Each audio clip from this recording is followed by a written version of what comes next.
Lego, man, why don't you just shut up and talking about all these Boston Bruins guys? They're not Vancouver guys anymore. You gotta stop making videos about them. It's coming off as salty. Okay, I get it. Like, there is a very common sentiment that could be shared about our repeated videos on former Vancouver Canucks that happen to be in the Boston Bruins now. But based off of the comments section and the views, it seems like y'all are digging these kinds of talks.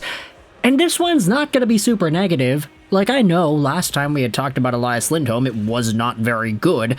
The other time we had talked about Elias Lindholm as well, it was also not good. We've been making these sort of like negatively charged videos about Elias Lindholm, but when it comes to the other guy that the Vancouver Canucks lost out on in 2024's offseason that is now on the Boston Bruins, I wanted to have a very interesting conversation on Nikita Zadorov. Because when it comes to the reason as to why he might have signed that huge contract, okay, maybe not the reason he signed that contract, but the reason why the Bruins signed him to that huge contract. When it comes to that reason, I think it's sort of opening the door to more possibilities than we could have imagined. So, just in case you needed the scoop here, Nikita Zadorov has been signed by the Boston Bruins to a 6-year, $5 million AAV contract. And for the most part, Canucks fans could say, thank goodness the Canucks did not sign him to that deal. It's a pretty long-term contract for a guy who has been a third-pairing defenseman for most of his career. He's 29 years old right now, so it takes him till he's 35. And whether or not he is worth a $5 million AAV price tag playing in the middle to bottom four of the Vancouver Canucks decor, that remains to be seen. But I think a lot of Canucks fans would pretty much say it's not worth it. Now, it's not that Nikita Zadorov is not a good player. I mean, we saw in the playoffs that he absolutely came alive. But the problem with that is that he was so good that he raised his stock so much that he ended up pricing himself out of Vancouver because of that performance. And even if you wanted to say that Nikita Zadorov at his peak is him, he is that goal-scoring, physical, puck-moving, puck-rushing D-man who can find ways to create offense that you just don't expect. Is he really capable of doing that for 82 games in a calendar year? We had seen the Vancouver Canucks play the good chunk of the past season with Nikita Zadorov, and he was nowhere near as effective as he was in the playoffs. That's not a shot at him, it's just kind of how it was. Hey, he was a lot better in the postseason than he was in the regular season, and because everybody had their eyes on those playoff games against Nashville and against Edmonton, Zadorov's price tag went up and up and up. Now, when it comes to that dollar amount, that's a big deal. When it comes to that contract length, also a big deal. It's not easy to go out there and say that Nikita Zadorov on the Vancouver Canucks would have been worth that kind of money for that kind of term. But if you think about the Boston Bruins, this is where things come to play. Boston Bruins on CLNS went out there and tweeted this. It's a quote from Mick Colagio, who made an appearance on the Hacks with Hags, Puck with Hags podcast. And the quote from Twitter goes out there and says this. It screams to me that the Boston Bruins have a guy here that they're probably going to play with Charlie McAvoy. Mick Colagio discusses the Bruins' Nikita Zadorov signing and how it might relate to the significant goalie change.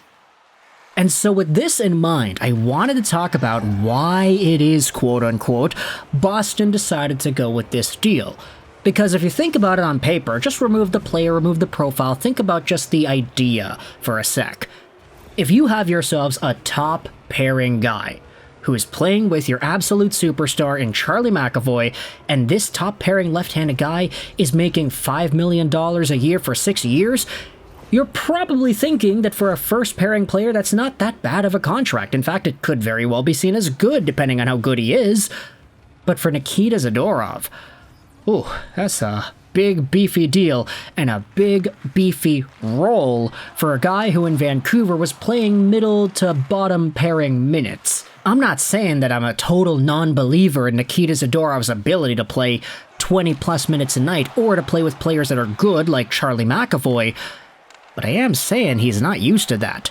In Vancouver, he didn't play with anybody who was at that caliber of skill, and you could say, okay, well, if he's playing with somebody who's better, like Charlie McAvoy, then would that not be good for him? Like, he'll be getting points, he'll be able to cash in on that, and if he's able to get a few pointers from a guy like McAvoy, then that helps everybody out, right?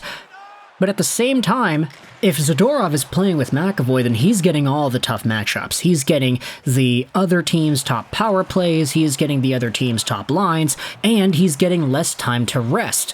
Nikita Zadorov is a physical beast, yeah, he goes out there and hits guys and he loves to rush the puck up himself, but if he's playing like 25% more ice time per game, stack that up over 82 games in a regular season, you have to start questioning where is he going to go at the end of that year? How does he feel?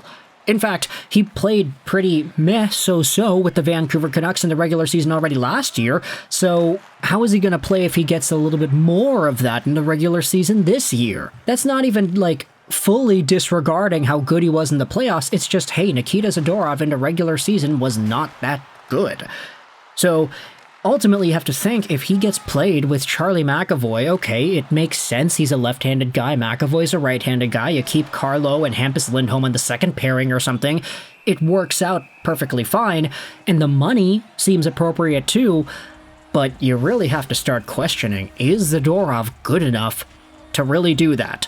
I would argue no, and if the Boston Bruins really think that Zadorov is going to be that guy, then okay, all the power to you. I want to see this guy go out there and play 24 minutes a night and look great, still score a goal every 2 games and have really nice assists and hits and big plays where he skates the puck up and sets guys up in front. Like, he is still capable of doing that, but I question the athletic ability of Nikita Zadorov to be able to keep up with that kind of a workload on a top pair with Charlie McAvoy. If he plays middle to bottom 4 minutes, then okay, like, he'll be a lot better to do those types of things, especially when the playoffs come around, but if you give this guy first-line pairing minutes, I don't know if he's able to do it. So let me know your thoughts in the comment section below. If you're a Vancouver Canucks fan, I have a question as well, not just about Nikita Zadorov, but about me. Am I just being a Boston Bruins hater? Is this just me and my subconscious hatred for the Bruins that had started up in 2011 and subliminally, subconsciously bringing up all that hurt and trauma into these videos here? Is this a lot more of a reasonable conversation to have than the Elias Lindholm stuff that we have been talking about over the past few weeks as well? How well are the Boston Bruins going to be with these players at their payroll?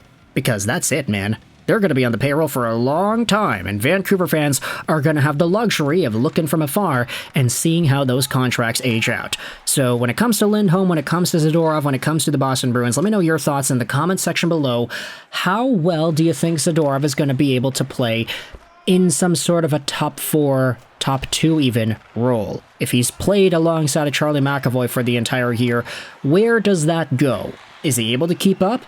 If not, how long does he last in the first pairing? Let me know your thoughts in the comment section below. I hope you enjoyed this video. And bye.